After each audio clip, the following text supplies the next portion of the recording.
Hi, greetings, brothers and sisters. Peace be with you. Today, I want to talk about thirst. How thirsty we could be, and how thirsty people are for different things. But as we are God's children, we will see how important it is to thirst for God's drink. Let's look at the scriptures and find out how thirst has transformed people. Now, when you look at Exodus chapter 17, 1, verse 1 to 6, we find that the Israelites, when they were coming out of Egypt, they started quarreling with Moses, who was actually bringing them from Egypt, and they were thirsty in the desert. So they literally were so thirsty for the water which they couldn't find. Of course, we know how it happened. Jesus, the creator God, at that point, he gets water out of the rock. Likewise, when we see Numbers chapter 20, verse 2 to 11, the Israelites are still fighting there, asking Moses and Aaron to give them water. And even moving to Deuteronomy, when you look at chapter 8, verse 14, they're still struggling, and Moses comes and prays, and he gets the water from the rock. When you look at Judges, it continues, chapter 15, verse 18 to 19, still people are thirsting for the water. So water is very important to our lives, to our physical existence. But then we will see how the spiritual water Jesus talks about. When you look at Psalm chapter 23, verse 1 to 2, he leads me beside the quiet waters. If we trust in our mighty creator God, he would make us lie down in green pastures and beside quiet waters for us to be peaceful.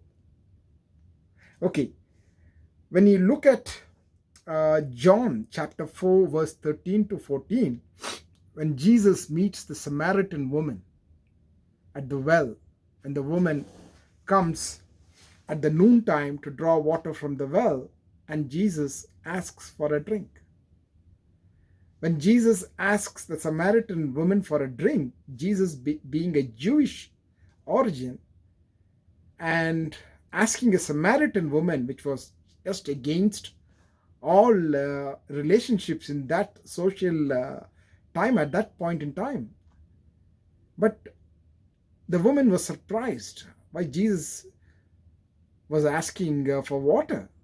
But then Jesus had identified the transformation he is going to bring in that woman and in that community at large.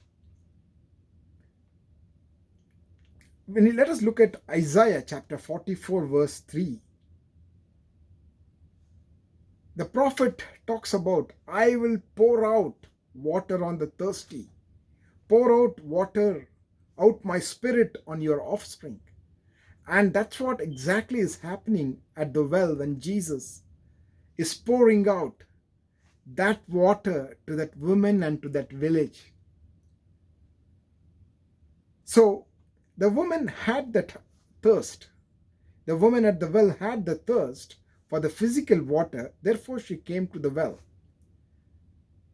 So in Matthew chapter 5, verse 6, it talks about, blessed are the ones who hunger and thirst for righteousness, they shall be satisfied.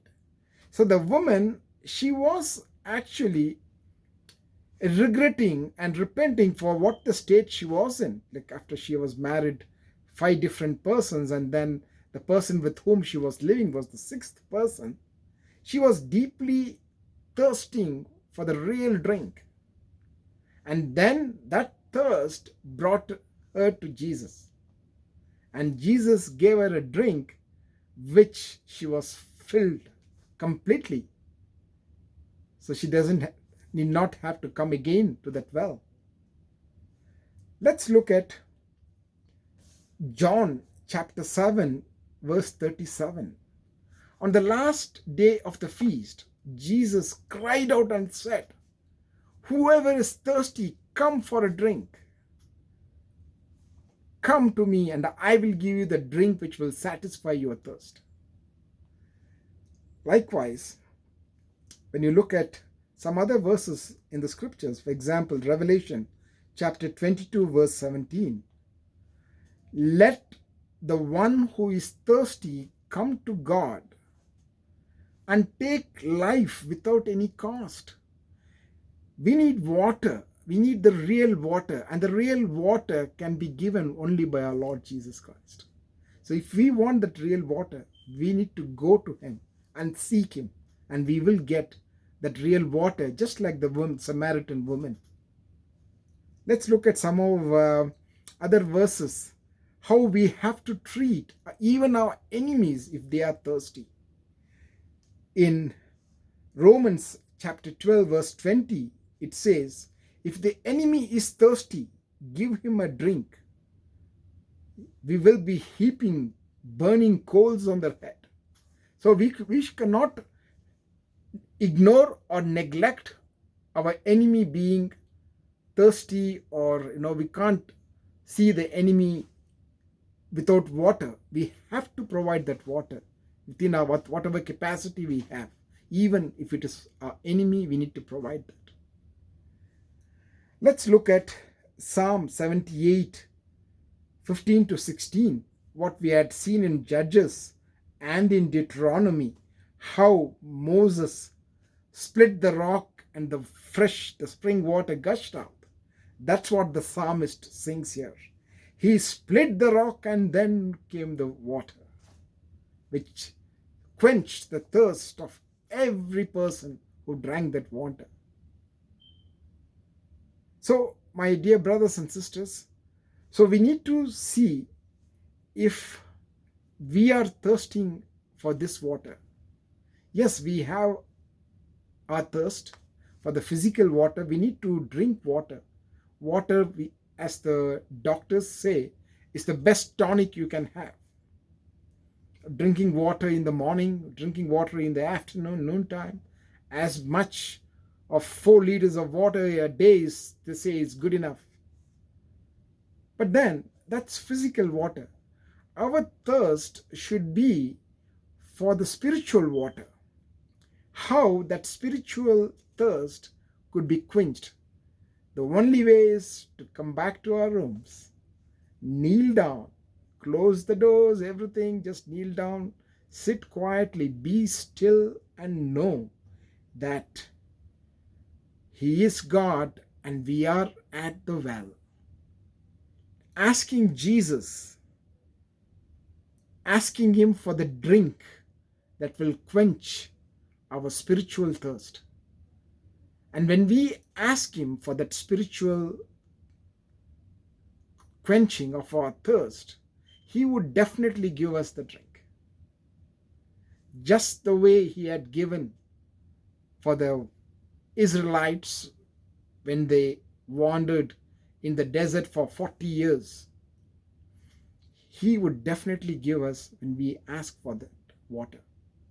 Let us all ask for that water, and that water can bring us new life.